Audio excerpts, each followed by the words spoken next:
राधे राधे। आप सभी को अम्बिका एकादशी व्रत की हार्दिक शुभकामनाएं। आइए सुनते हैं अम्बिका एकादशी की व्रत कथा।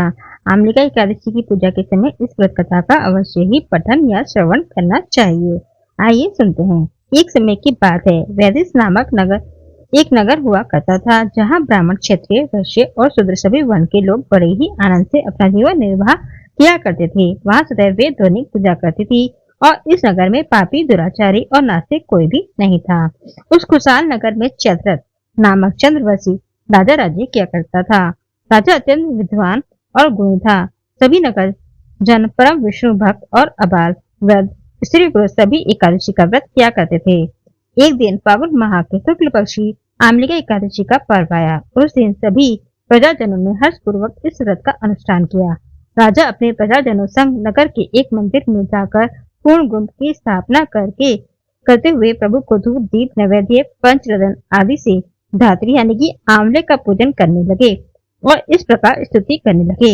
हे पूज्य आंवला, आप परम ब्रह्म स्वरूप हो, स्वयं ब्रह्मा जी द्वारा उत्पन्न हुए और सर्व पापों का नाश करने वाले हो। आपको मैं कोटि कोटि वंदन करता हूँ।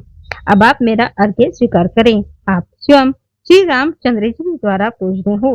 मैं आपकी स्तुति करता हूँ, अतः आप मेरे सभी अवगुणों का नाश करो। भगवान धात्री की स्तुति के साथ ही सभी ने उस रात्रि जागरण भी किया।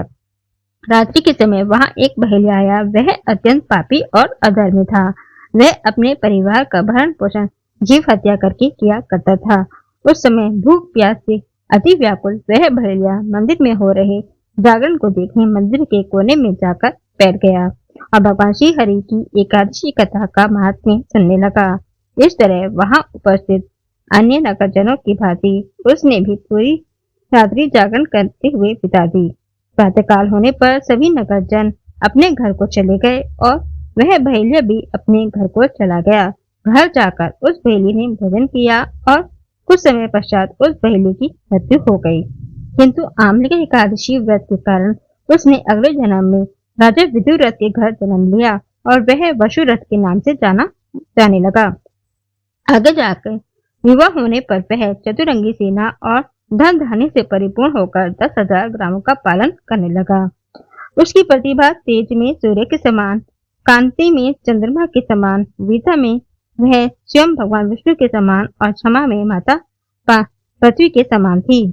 वह अपने युग में महान, धर्मनिष्ठ, सत्यवादी, कर्मवीर और परम विष्णु भक्त था। वह अपनी प्रजा का समान भाव से पालन करता था। वह परम दानवीर था और दान देना उसका नित्य कर्म भी था। एक दिन राजा आखेट करने हेतु जंगल में गया। देव योग के कारण वह मार्ग भूल गया और दिशा की अज्ञानता के कारण वह एक वृक्ष के तले जाकर सो गया। कुछ ही देर बाद पहाड़ी मलेच्छ वहां आ गए। राजा को अकेला देख मारो मारो शब्द के नारे लगाते हुए राजा की ओर दौड़े। मलेच्छ कहने लगे, इस दुष्ट राजा ने हमारे सभी संबंधी, माता पिता, पुत्र पौत्र की निरपराध हत्या की है और हमें अपने नगर से बाहर निकाल दिया है। अतः ऐसे दुष्ट राजा को मारना अवश्य चाहिए। अपना क्रोध राजा के ऊपर निकालते हुए वे निशस्त्र राजा की ओर दौड़े और अपने अस्त्र शस्त्र का प्रहार राजा के ऊपर करने लगे। जितने भी अस्त्र शस्त्र राजा के ऊपर फेंके जाते वह स्वतः ही नष्ट हो जाते और राजा को उन अस्त्रों का वार एक पुष्प के समान प्रतीत हो रहा था। अब उन मनुष्यों द्वारा फेंके जाने वाले अस्त्र शस्त्र उल्टे ही उन्हें को क्षति पहुंचाने लगे और क्षति के मारे वह स्वयं ही मूर्छित होकर नीचे गिरने लगे। उसी पल राजा के शरीर से एक दिव्य प्रकाश उत्पन्न हुआ और उसमें से एक बहुत ही सुंदर स्त्री का आगमन हुआ। वह स्त्री सुंदर अवश्य थी, किंतु उसकी भ्रुकुटी टेढ़ी थी। उनके नेत्रों से एक भयावह अग्नि की ज्वाला प्रकट हो रही थी। वह दूसरे काल से के समान दिख रही थी। राजा पर प्रहार हो रहा देखकर वह उन मनुष्यों को संहार करने उनके पीछे दौड़ी। कुछ ही समय में उसने सभी मनुष्यों को संहार कर दिया।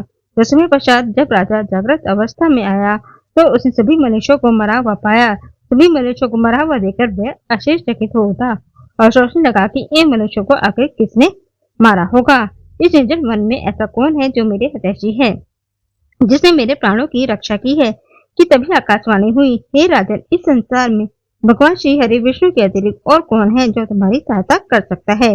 इस आकाशवाणी को सुन उसने भगवान श्री हरि विष्णु की स्तुति गाते हुए और उनको साष्टांग नमन किया। अब राजा पुनः अपने राज्य को आ गया और सुखपूर्वक अपना राज्य करने लगा। तो ये थी अंबिका एकादशी की व्रत कथा। कथा अधूरी हो तो कथा को पूर्ण करना, कथा कहने वाले, सुनने वाले, ओंकारा भरने वाले सभी पर भगवान विष्णु अपनी कृपा बनाए रखना। अब आइए जान लेते हैं हम अंबिका एकादशी के दिन कुछ उपाय। एकादशी जो भगवान विष्णु को समर्पित है, फागुन मास के शुक्ल पक्ष की एकादशी को अंबिका एकादशी कहा जाता है। मान्यता है कि भगवान श्री हरि आंवले के वृक्ष में निवास करते हैं, इसलिए इस तिथि पर किए गए जाने वाले उपाय व्यक्ति के जीवन से सारे कष्ट दूर करने में सहायक माने जाते हैं। तो आइए जानते हैं अंबिका एकादशी पर चंदन शंख से किए जाने वाले कुछ खास उपायों के बारे में। नंबर 1, आंवले की पूजा से बरसेगी हरि कृपा। आंवले का एकादशी के दिन भगवान विष्णु के साथ आंवले के पेड़ की पूजा करनी चाहिए। पूजा में आंवले का फल अर्पित करना शुभ माना गया है। अगर संभव हो तो इस दिन आंवले का पौधा लगाएं या उसका दान करना भी पुण्यकारी माना गया है। मान्यता है कि ऐसा करने से जीवन से सभी दोष दूर होते हैं और शुभ फलों की प्राप्ति होती है। नंबर 2, तुलसी पूजा से मिलेगा विशेष पुण्य। भगवान विष्णु जी को तुलसी दल अत्यंत प्रिय है। किसी भी एकादशी व्रत में तुलसी पत्र चढ़ाने से कई गुना अधिक पुण्य फल मिलता है। आंवले का एकादशी के दिन आंवले के पेड़ के पास तुलसी के समक्ष शुद्ध घी का दीपक जलाकर श्रद्धा से इस मंत्र महाप्रसाद जननी सर्व सौभाग्य वर्धनी अधिक व्याधि हरा नित्य तुलसी त्वम नमोस्तुते का जाप करने से श्री हरि प्रसन्न होते हैं, साधक की मनोकामनाएं पूर्ण करते हैं। चंदन से चमकेगी किस्मत। भगवान विष्णु को पीला चंदन या गोपी चंदन अति प्रिय है।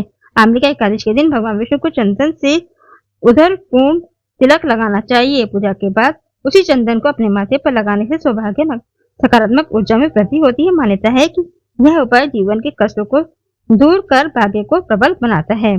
शंख से करें अभिषेक। विष्णु पूजा में शंख का विशेष महत्व है। अंबिका एकादशी के दिन दक्षिणावर्ती या सामान्य शंख से में कच्चा दूध और गंगा जल भरकर भगवान विष्णु या शालिग्राम का अभिषेक करना शुभ माना जाता है। पूजा के दौरान शंखनाद करने से घर में सुख शांति और समृद्धि आती है। श्रद्धा और मंत्र जाप के साथ किया गया यह उपाय बहुत फायदेमंद माना गया है। तो ये थे कुछ उपाय जिनसे आपके सभी कष्ट दूर होंगे और एकादशी की व्रत कथा। जय श्री राधे।